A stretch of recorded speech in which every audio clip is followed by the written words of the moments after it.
United nation के अंदर भिड़ा भारत और अमेरिका। ट्रंप ने भारत को किया बाहर, फिर मोदी ने जो किया। जी हां दोस्तों, अभी अभी इंटरनेशनल मीडिया से जो खबर निकलकर सामने आ रही है उसने दुनिया की राजनीति में हलचल मचा दी है।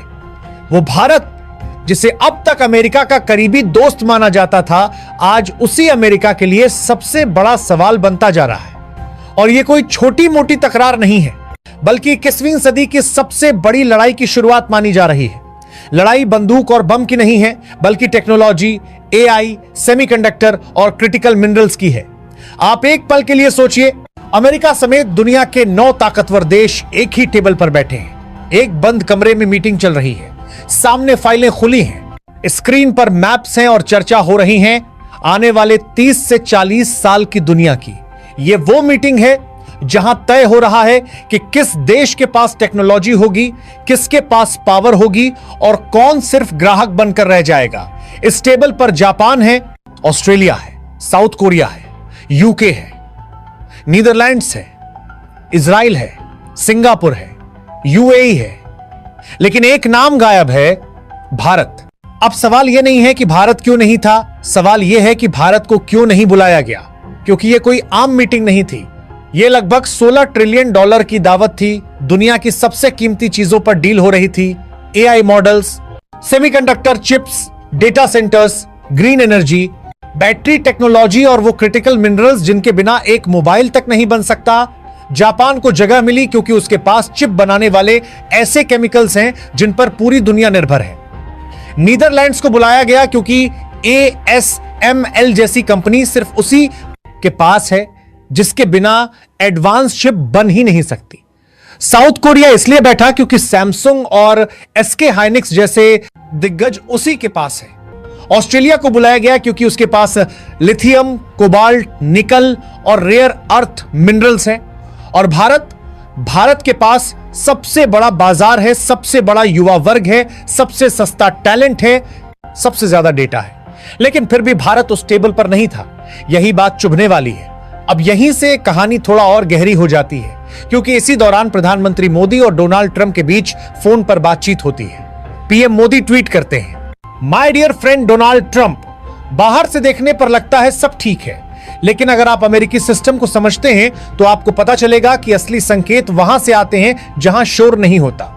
व्हाइट हाउस की तरफ से कोई बड़ी प्रेस ब्रीफिंग नहीं आती, कोई जॉइंट स्टेटमेंट नहीं, बस एक लाइन आती है कि हां बातचीत हुई, और फिर अचानक ट्रंप बयान देते हैं कि उन्होंने भारत और पाकिस्तान के बीच युद्ध रोका और लाखों जानें बचाई। यह कोई सामान्य बयान नहीं था, यह भारत के लिए एक सीधा मैसेज था कि अमेरिका खुद को कंट्रोलर मानता है। और ठीक उसी समय अमेरिका लॉन्च करता है एक नया group, US tech silica coalition, जिसे आज की भाषा में पैक्स सिलिका कहा जा रहा है। पैक्स शब्द आपने पहले भी सुना होगा, पैक्स अमेरिका, यानी वो दौर जब अमेरिका के नियमों पर दुनिया चलती थी। अब पैक्स सिलिका का मतलब है सिलिकॉन चिप्स और एआई के जरिए दुनिया को कंट्रोल करना। यह सिर्फ टेक्नोलॉजी नहीं है, यह सत्ता का नया रूप है। इस ग्रुप का मकसद साफ है। चीन ने पिछले 20 साल में पूरी दुनिया की सप्लाई चेन अपने हाथ में ले ली, चिप से लेकर रेयर अर्थ तक। अमेरिका अब दोबारा वो गलती नहीं करना चाहता। वो एक ऐसा भरोसेमंद टेक क्लब बनाना चाहता है जिसमें सब कुछ उसके और उसके दोस्तों के कंट्रोल में हो। सेमीकंडक्टर डिजाइन भी, मैन्युफैक्चरिंग भी, एआई मॉडल भी, डेटा सेंटर्स भी, ग्रीन एनर्जी भी, ताकि कल को कोई देश, चाहे वो चीन हो या कोई और, इन चीजों को हथियार बनाकर ब्लैकमेल न कर सके। लेकिन ट्विस्ट यहीं से शुरू होता है। भारत जो क्वाड का हिस्सा है, भारत जो इंडो पैसिफिक का बड़ा प्लेयर है, भारत जिसे ग्लोबल साउथ का लीडर कहा जाता है, वही भारत इस क्लब से बाहर है। अब सवाल उठता है, क्या यह सिर्फ इत्तेफाक है या फिर अमेरिका जानबूझकर भारत को एक लिमिट में रखना चाहता है? सच्चाई यह है कि अमेरिका भारत को दोस्त तो मानता है, लेकिन बराबरी का पार्टनर नहीं। अमेरिका चाहता है कि भारत उसका एआई इस्तेमाल करे, उसके चिप्स खरीदे, उसका सॉफ्टवेयर चलाए, उसका डेटा दे, लेकिन भारत अगला चीन बन जाए, ये उसे मंजूर नहीं। यही वजह है कि जब बात को टेक्नोलॉजी की आती है तो अमेरिका पीछे हट जाता है। भारत के पास आज भी अपनी एडवांस चिप फैब नहीं है, हमारे पास ASML जैसी मशीन नहीं है, हमारे पास जापान जैसी केमिकल चेन नहीं है, हमारे पास साउथ कोरिया जैसी मैन्युफैक्चरिंग कैपेसिटी नहीं है। हमने IT सर्विस बनाई, सॉफ्टवेयर बनाया, लेकिन हार्डकोर रिसर्च में दशकों तक निवेश नहीं किया। नतीजा यह हुआ कि आज भारत इस गेम में प्रोड्यूसर नहीं बल्कि कंज्यूमर बनकर खड़ा है। इस पैक्स सिलिका ग्रुप की अनुमानित वैल्यू अगले 4 साल में लगभग 15.7 ट्रिलियन डॉलर बताई जा रही है। यह भारत की मौजूदा जीडीपी से कई गुना ज्यादा है और अगर भारत इस सिस्टम से बाहर रहता है तो आने वाले समय में ग्लोबल स्टैंडर्ड्स भी वही देश तय करेंगे जो इस टेबल पर बैठे हैं। यहीं से भारत के लिए खतरे की घंटी बजती है, क्योंकि टेक्नोलॉजी सिर्फ पैसा नहीं होती, टेक्नोलॉजी पावर होती है। जिसके पास एल्गोरिदम होगा वही नियम बनाएगा, जिसके पास चिप होगी वही हथियार बनाएगा, जिसके पास डेटा होगा वही भविष्य तय करेगा। लेकिन कहानी यहीं खत्म नहीं होती, क्योंकि भारत पूरी तरह बेबस भी नहीं है। इतिहास गवाह है कि जब जब भारत को बाहर रखा गया, उसने न्यूक्लियर टेक्नोलॉजी में भी भारत को रोका गया था, लेकिन हमने अपना प्रोग्राम खड़ा किया। यूपीआई को भी किसी ने गंभीरता से नहीं लिया था, लेकिन आज वो वीजा और मास्टर कार्ड को चुनौती दे रहा है। अब यहां एक और दिलचस्प बात सामने आती है। अमेरिका पैक्स सिलिका को बंद क्लब नहीं बता रहा। वो कहता है कि ये ओपन एंडेड है, भविष्य में नए देश जोड़े जा सकते हैं। लेकिन सवाल यह है कि शर्तें क्या होंगी? क्या भारत को अपनी पॉलिसी बदलनी पड़ेगी? क्या रूस से दूरी बनानी पड़ेगी? क्या भारत को अमेरिकी स्टैंडर्ड्स को आंख बंद करके मानना पड़ेगा? यहीं पर भारत के सामने सबसे बड़ा द्वंद्व खड़ा होता है, क्योंकि अगर भारत ऐसा करता है तो वो अपनी रणनीतिक आजादी खो देगा, और अगर नहीं करता तो वो टेक्नोलॉजी की इस रेस में पीछे छूट सकता है। लेकिन भारत के पास सिर्फ यही एक रास्ता नहीं है। असली कहानी यहां से और दिलचस्प हो जाती है। भारत के सामने पहला ऑप्शन है ब्रिक्स। ब्रिक्स आज सिर्फ एक आर्थिक ग्रुप नहीं रह गया है, वो धीरे धीरे एक पैरेलल सिस्टम की तरफ बढ़ रहा है। रूस के पास एनर्जी है, चीन के पास मैन्युफैक्चरिंग और मिनरल्स है, ब्राजील और साउथ अफ्रीका के पास रिसोर्सेस हैं, और भारत के पास मार्केट, टैलेंट और डिप्लोमेटिक पहुंच है। अगर ये देश मिलकर एक अलग टेक और मिनरल इकोसिस्टम खड़ा करते हैं तो वो सीधे सीधे पैक्स सिलिका को चुनौती देगा। अमेरिका यही नहीं चाहता, क्योंकि अमेरिका जानता है कि अगर भारत चीन और रूस के साथ टेक्नोलॉजी लेवल पर भी हाथ मिला लेता है, ब्रह्मपुत्र का पानी रोकने चला था चीन, मगर भारत ने ऐसी चाल चली कि ड्रैगन की रूह तक कांप गई और पाकिस्तान तो सिर पकड़कर चिल्लाने लगा। जी हां दोस्तों, जब कोई दुश्मन देश भारत को धमकी देता है तो भारत उसे हल्के में नहीं लेता, लेकिन जब दो दुश्मन मिलकर अफवाहें फैलाने लगते हैं, डर का माहौल बनाने की कोशिश करते हैं, तब भारत चुप नहीं बैठता। भारत इंतजार करता है, हालात को समझता है और फिर ऐसा जवाब देता है कि सामने वाला सोच भी नहीं पाता कि यह सब कब और कैसे हो गया। आज की कहानी भी कुछ ऐसी ही है। पाकिस्तान और चीन ने मिलकर एक पुराना डर फिर से निकालने की कोशिश की। वही पानी वाला डर, वही नदियों वाला खेल, वही धमकी कि अगर भारत ने जरा सा भी सख्ती दिखाई तो उसका अंजाम बुरा होगा। पाकिस्तान ने पहले शोर मचाया, बोला कि भारत सिंधु जल संधि का उल्लंघन कर रहा है, भारत पानी को हथियार बना रहा है, भारत हमारे हिस्से का पानी रोकना चाहता है। और जैसे ही भारत ने साफ शब्दों में कहा कि पानी हमारा हक है और हम उसका इस्तेमाल अपने देश के लिए करेंगे, वैसे ही पाकिस्तान घबरा गया। पाकिस्तान को लगा कि अब अकेले उसकी बात में दम नहीं है, तो उसने तुरंत चीन का नाम उछाल दिया। बोला अगर भारत ने सिंधु का पानी रोका तो चीन ब्रह्मपुत्र का पानी रोक देगा। यह सुनकर कुछ लोग सच में डर गए। सोशल मीडिया पर बातें चलने लगी, टीवी डिबेट में शोर मच गया। कुछ लोग बोले भारत फंस गया है, अब दो तरफ से दबाव आएगा, लेकिन भारत डरने वाला नहीं है। भारत जानता है कि कब बोलना है और कब सामने वाले की चाल को उसी पर पलटना है। और फिर असम से एक आवाज उठती है, एक ऐसी आवाज जो सिर्फ भाषण नहीं थी बल्कि तथ्यों से भरी हुई थी। मुख्यमंत्री हेमंत बिस्वा शर्मा की आवाज। उन्होंने न सिर्फ पाकिस्तान की हवा निकाल दी बल्कि चीन की ब्रह्मपुत्र वाली पूरी कहानी को ही उल्टा कर दिया। उन्होंने ये साफ कहा कि ब्रह्मपुत्र का पानी रोकने की बात सिर्फ एक डर फैलाने वाली कहानी है, हकीकत इससे बिल्कुल अलग है। उन्होंने आंकड़ों के साथ बताया कि चीन जिस ब्रह्मपुत्र को लेकर इतना शोर मचाता है, जिस पर वो खुद को मालिक समझता है, असल में उस नदी के कुल पानी का सिर्फ 30 से 35% हिस्सा ही चीन के इलाके से आता है। बाकी का लगभग 65 से 70% पानी भारत की अपनी जमीन से पैदा होता है। अरुणाचल, असम, नागालैंड, मेघालय और सिक्किम की भारी बारिश से। यानी जिस पानी को रोकने की धमकी दी जा रही है, वो पानी असल में चीन के पास है ही नहीं। अब जरा नक्शे की भाषा में समझते हैं। ब्रह्मपुत्र नदी की शुरुआत तिब्बत के पास होती है, वहां इसे यारलुंग सांगपो कहा जाता है। शुरू में यह एक शांत सी नदी होती है, धीरे धीरे बहती है, फिर हिमालय के एक खास मोड़ पर पहुंचती है जिसे ग्रेट बेंड कहा जाता है। यहीं से यह भारत की सीमा में प्रवेश करती है। लेकिन असली खेल यहीं से शुरू होता है। भारत में घुसते ही यह नदी बदल जाती है, इसका बहाव तेज हो जाता है। इसमें दर्जनों छोटी बड़ी नदियां मिल जाती हैं।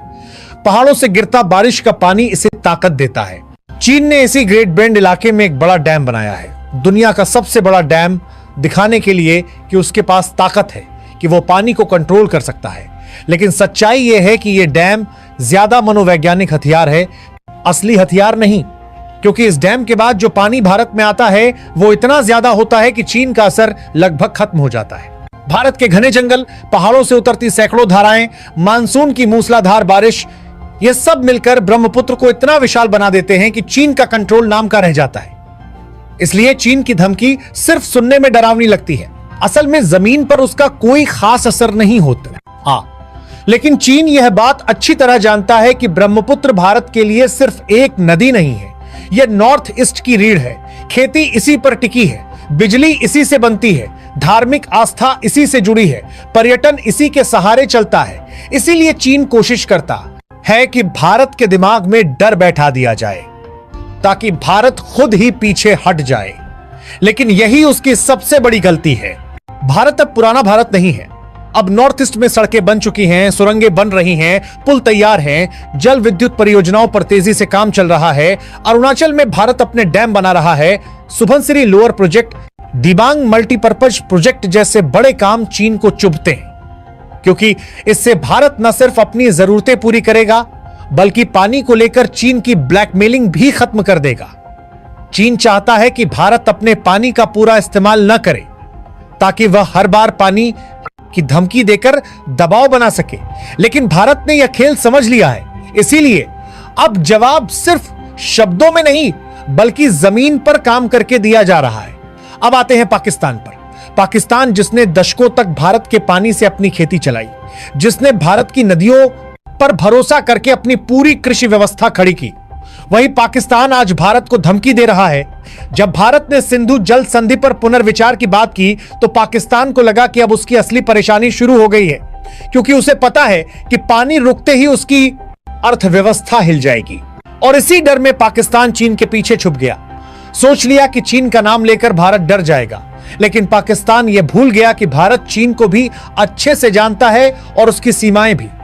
ब्रह्मपुत्र के मामले में चीन अगर ज्यादा छेड़छाड़ करता है तो उसका नुकसान सबसे पहले खुद चीन को होगा। तिब्बत इलाका भूकंप के लिहाज से बेहद संवेदनशील है। वहां टेक्टोनिक प्लेट्स लगातार एक्टिव रहती हैं। बड़े पैमाने पर पानी रोकना, अचानक छोड़ना, यह सब वहां तबाही ला सकता है। डैम फटने का खतरा, भूस्खलन, बाढ़, पूरा इलाका खतरे में पड़ सकता है। चीन यह रिस्क नहीं ले सकता। यही वजह है कि चीन सिर्फ धमकी देता है, असल में पानी पूरी तरह रोकने की हिम्मत नहीं करता। और भारत इस पूरी सच्चाई को जानता है। जब आप ब्रह्मपुत्र की सहायक नदियों को देखते हैं, सुबनसिरी, लोहित, कामेंग, मानस, धनसिरी, जिया भरहाली, कोपिली, तो समझ आता है कि यह नदी अकेली नहीं है। यह पूरा एक सिस्टम है, एक जाल है जिसे बाहर से कंट्रोल करना लगभग नामुमकिन है। जब यह नदी अरुणाचल के ट्यूटिंग इलाके में प्रवेश करती है तब इसका बहाव करीब 2000 से 3000 क्यूबिक मीटर प्रति सेकंड होता है, लेकिन असम पहुंचते पहुंचते यह 15000 से 20000 क्यूबिक मीटर प्रति सेकंड तक पहुंच जाता है। यानी ये एक राक्षसी रूप ले लेती है। और यह सब भारत की बारिश, भारत की जमीन और भारत के भूगोल की देन है। यही वजह है कि पाकिस्तान का चीन वाला डर अब काम नहीं करता। वैसे अगर मान भी लिया जाए कि चीन किसी वजह से कुछ समय के लिए अपने इलाके में ब्रह्मपुत्र के पानी को रोक देता है, तब भी भारत के लिए यह कोई आसमान टूटने वाली बात नहीं है। उल्टा यह कई हालात में भारत के लिए राहत बन सकता है, क्योंकि ब्रह्मपुत्र सिर्फ एक सामान्य नदी नहीं है, यह भारत की सबसे उग्र और सबसे तेज बहने वाली नदियों में से एक है। हर साल जून से सितंबर के बीच जब नॉर्थ ईस्ट में मानसून पूरी ताकत से आता है, तब यही नदी तबाही का रूप ले लेती है। रातों रात जलस्तर कई मीटर बढ़ जाता है, गांव डूब जाते हैं, खेत बर्बाद हो जाते हैं, लाखों लोग बेघर हो जाते हैं। असम में बाढ़ कोई नई बात नहीं है, यह हर साल की कहानी है। ऐसे में अगर ऊपरी हिस्से में कुछ समय के लिए पानी रोक आ भी जाए तो वो बाढ़ की तीव्रता को कम कर सकता है। यानी जिस बात को चीन और पाकिस्तान खतरे की तरह दिखाते हैं, वही बात कई बार भारत के लिए सुरक्षा कवच बन सकती है। यह बात चीन भी जानता है, इसलिए वह कभी भी पूरी तरह से पानी रोकने का जोखिम नहीं उठाता, क्योंकि उसे पता है कि नुकसान भारत से ज्यादा खुद चीन को होगा और फायदा भारत को। अब जरा चीन की मजबूरी समझिए। तिब्बत इलाका सिर्फ संवेदनशील नहीं है, बल्कि बेहद नाजुक है।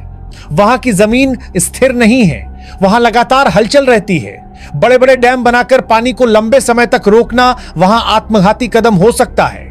अगर किसी वजह से डैम में दरार आई या अचानक दबाव बढ़ा तो पूरा इलाका तबाही की चपेट में आ सकता है। लाखों लोग प्रभावित होंगे, चीन की खुद की परियोजनाएं बर्बाद हो जाएंगी। इसलिए चीन सिर्फ डर दिखाता है, असल में वह खुद डरा हुआ है। भारत यह बात अच्छे से समझ चुका है, इसलिए भारत ने अपनी रणनीति डर के आधार पर नहीं बल्कि तैयारी के आधार पर बनाई है। भारत ने नॉर्थ ईस्ट को अब सिर्फ सीमांत इलाका नहीं बल्कि स्ट्रेटेजिक जोन बना दिया है। वहां इंफ्रास्ट्रक्चर तेजी से बढ़ाया जाएगी रहा है। सेना की मूवमेंट आसान की गई है, जल प्रबंधन पर फोकस बढ़ाया गया है। हाइड्रो प्रोजेक्ट्स सिर्फ बिजली के लिए नहीं बल्कि पानी को कंट्रोल करने के लिए भी बनाए जा रहे हैं। और यही बात चीन को सबसे ज्यादा परेशान करती है, क्योंकि जब भारत अपने हिस्से के पानी का सही इस्तेमाल करेगा तब चीन की धमकियों की दुकान अपने आप बंद हो जाएगी। यही वजह है कि चीन बार बार ब्रह्मपुत्र का नाम उछालता है ताकि भारत दबाव में रहे। लेकिन भारत अब दबाव में आने वाला नहीं है। अब पाकिस्तान की हालत और भी खराब है। पाकिस्तान के पास न तो मजबूत अर्थव्यवस्था है, न मजबूत डिप्लोमेसी और न ही खुद का पानी। उसकी पूरी खेती भारत से आने वाले पानी पर निर्भर है। और वही पाकिस्तान दशकों से भारत में आतंकवाद फैलाने में लगा रहा। भारत के शहरों में धमाके, जवानों पर हमले, निर्दोष लोगों की जान, यह सब उसी पानी से कमाए गए पैसे से हुआ। जब भारत ने पानी को लेकर सख्ती दिखानी शुरू की तो पाकिस्तान की असली चिंता सामने आ गई। उसे पानी की चिंता कम है, आतंक की नर्सरी बंद होने की चिंता ज्यादा है। इसीलिए वह बौखलाया हुआ है। कभी यूएन जाता है, कभी मीडिया में रोता है और कभी चीन का नाम लेकर डराने की कोशिश करता है। लेकिन पाकिस्तान यह भूल जाता है कि अब दुनिया भी बदल चुकी है। बांग्लादेश को चारों तरफ से घेरा, आर्मी घुसी, सारे बॉर्डर सील, शुरू हुआ महायुद्ध। जी हां दोस्तों, अभी अभी जो तस्वीरें और जानकारियां सामने आ रही हैं वो कोई नॉर्मल खबर नहीं है, बल्कि ये उस तूफान की शुरुआत है जो धीरे धीरे पूरे साउथ एशिया की राजनीति और सुरक्षा व्यवस्था को हिला सकता है। पिछले कुछ दिनों से भारत के ईस्टर्न फ्रंट पर जो हलचल चल रही है वो आम जनता की नजरों से भले ही दूर हो, लेकिन जो लोग मैप पढ़ते हैं, बॉर्डर की नब्ज समझते हैं और सेना की मूवमेंट को पहचानते हैं, उनके लिए ये सब किसी रेड अलर्ट से कम नहीं है। भारत और बांग्लादेश के रिश्ते अब उस मोड़ पर आ चुके हैं जहां दोस्ती और भरोसे की बातें सिर्फ कागजों तक सीमित रह गई हैं। जमीन पर हालात तेजी से बदल रहे हैं और माहौल हर घंटे ज्यादा गर्म होता जा रहा है। पिछले 72 घंटों में जो कुछ हुआ है उसने साफ संकेत दे दिया है कि अब चीजें पहले जैसी नहीं रहेंगी। बांग्लादेश की सड़कों से जो तस्वीरें सामने आई हैं, खासकर भारतीय दूतावास के बाहर से, वो सिर्फ नारों और पोस्टरों की बात नहीं है। वहां जो माहौल बनाया गया है वो सीधा भारत को दुश्मन के रूप में पेश करने की कोशिश है। भारत विरोधी नारे, उग्र भीड़ और भड़काऊ पोस्टर, जिनमें खुलेआम भारत पर आरोप लगाए जा रहे हैं कि वो बांग्लादेश की राजनीति में दखल दे रहा है। सवाल यह है कि अचानक ये सब क्यों? हालात इतने बिगड़ चुके थे कि भारत को मजबूरन बांग्लादेश में अपना वीजा डिपार्टमेंट अस्थायी रूप से बंद करना पड़ा। इसका मतलब सीधा था, अब कोई भी नया बांग्लादेशी नागरिक कानूनी तरीके से भारत नहीं आ सकेगा। यह फैसला कोई छोटा प्रशासनिक कदम नहीं था, बल्कि एक कड़ा और साफ संदेश था कि अब भारत सब कुछ सहने के मूड में नहीं है। भारतीय दूतावास के बाहर लगाए गए कुछ पोस्टरों ने तो जैसे आग में घी डालने का काम किया। Ban state force, backed by India जैसे नारे ये दिखाने की कोशिश कर रहे थे कि भारत किसी खास फोर्स या गुट को सपोर्ट कर रहा है। लेकिन असलियत यह है कि इन आरोपों के पीछे कोई ठोस सबूत नहीं, सिर्फ भावनाएं भड़काने की साजिश है। एक ऐसा नैरेटिव तैयार किया जा रहा है जिसमें भारत को विलेन बनाया जा सके। भारत सरकार ने इस मामले को हल्के में नहीं लिया।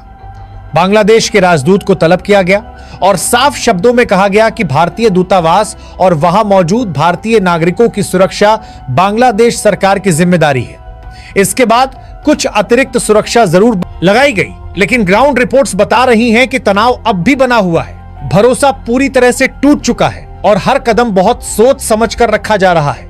इस पूरे माहौल के पीछे एक बड़ा कारण शेख हसीना का भारत आना भी बताया जा रहा है। बांग्लादेश के अंदर और बाहर बैठे कुछ खास तत्व, खासकर पाकिस्तानी प्रोपेगेंडा मशीनरी, ये फैलाने में लगे हैं कि भारत एक तानाशाह को शरण दे रहा है। सोशल मीडिया पर झूठ, अधूरी बातें और आधे सच की बाढ़ आ गई है।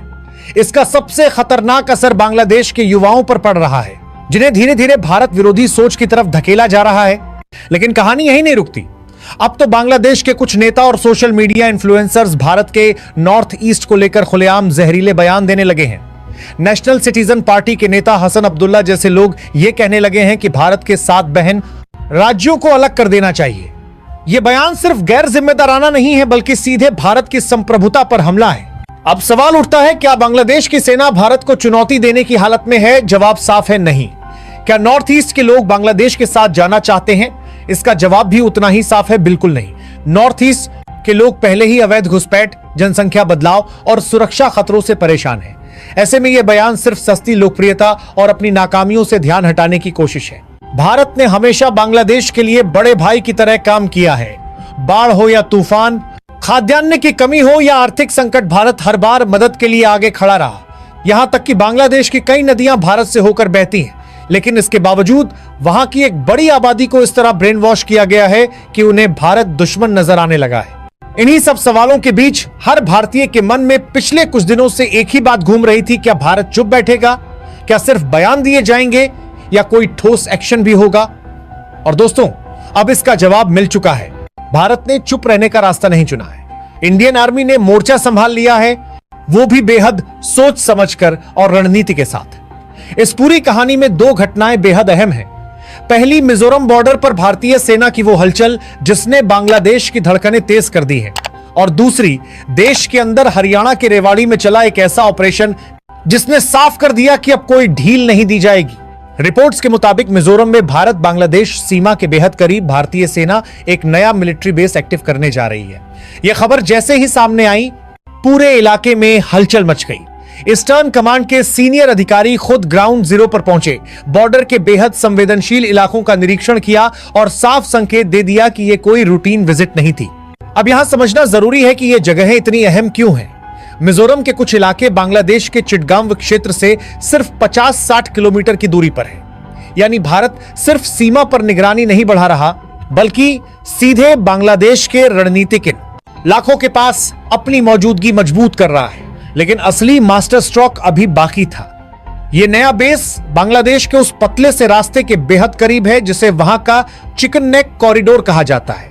जिस तरह भारत के लिए सिलीगुड़ी कॉरिडोर संवेदनशील है, वैसे ही यह रास्ता बांग्लादेश की लाइफलाइन माना जाता है। मतलब साफ है, भारत ने एक ऐसी रणनीतिक बढ़त बना ली है जिसे नजरअंदाज करना आसान नहीं है। सेना की योजना के मुताबिक इस बेस को नागालैंड में मौजूद स्पीयर कोर से जोड़ा जाएगा। यह भारतीय सेना की सबसे अनुभवी और ताकतवर कोर में से एक है। कुछ समय पहले भारत ने सिलीगुड़ी कॉरिडोर की सुरक्षा के लिए कई नए गैरिसन तैयार किए थे। मिजोरम का यह बेस उसी रणनीति का अगला कदम है। मतलब साफ है, भारत ने अब बांग्लादेश के उत्तर और दक्षिण दोनों तरफ से अपनी पकड़ मजबूत कर ली है। बॉर्डर पर मौजूद करीब 50 आउटपोस्ट को फ्यूचर रेडी ऑपरेशनल हब्स में बदला जा रहा है। घुसपैठ, तस्करी या किसी भी नापाक हरकत की गुंजाइश अब लगातार कम होती जा रही है। और यह सख्ती सिर्फ बॉर्डर तक सीमित नहीं है। हरियाणा के रेवाड़ी से आई खबर ने सबको चौंका दिया। यहां एक बड़े ऑपरेशन में 73 अवैध बांग्लादेशी नागरिकों को हिरासत में लिया गया। 44 लोगों पर एफआईआर दर्ज हो चुकी है और डिपोर्टेशन की प्रक्रिया शुरू कर दी गई है। पहले इन्हें हावड़ा ले जाया जाएगा, फिर बीएसएफ के जरिए सीमा पार भेजा जाएगा। यह सिर्फ एक पुलिस कार्रवाई नहीं है, यह एक साफ संदेश है। भारत अब अपनी सुरक्षा, अपनी सीमाओं और अपनी जनसंख्या संरचना के साथ कोई समझौता नहीं करेगा।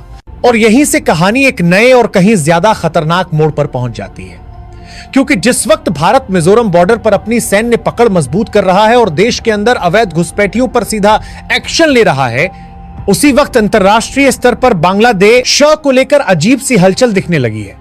सबसे चौंकाने वाली बात यह है कि मौजूदा बांग्लादेशी अंतरिम सरकार को अमेरिका की तरफ से खुला समर्थन मिलता नजर आ रहा है।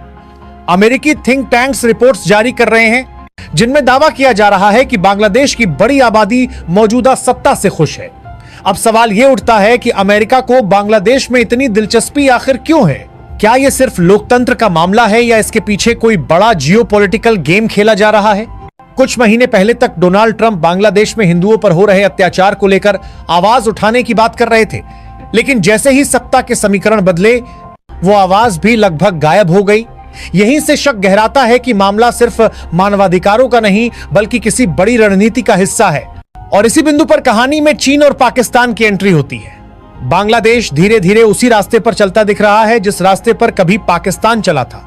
पहले अंदरूनी अस्थिरता, फिर आर्थिक बदहाली और उसके बाद जनता का ध्यान भटकाने के लिए बाहरी दुश्मन का नैरेटिव। जब सरकारें अपनी अर्थव्यवस्था संभालने में फेल हो जाती हैं, तो राष्ट्रवाद और युद्ध जैसे मुद्दे सबसे आसान हथियार बन जाते हैं। बांग्लादेश में भी कुछ ऐसा ही माहौल बनता दिख रहा है।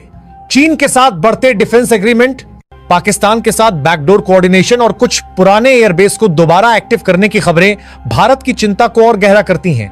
अब यह सिर्फ डिप्लोमेटिक इशू नहीं रह गया है, बल्कि सीधा राष्ट्रीय सुरक्षा का सवाल बन चुका है। इसी संदर्भ में मिजोरम में बन रहा नया मिलिट्री बेस बेहद अहम हो जाता है। यह सिर्फ एक डिफेंस इंस्टॉलेशन नहीं है, बल्कि एक स्ट्रेटेजिक मैसेज है। अब जरा मैप को दिमाग में रखिए। एक तरफ त्रिपुरा है, जहां से भारत कुछ ही घंटों में बड़ी सैन्य तैनाती कर सकता है।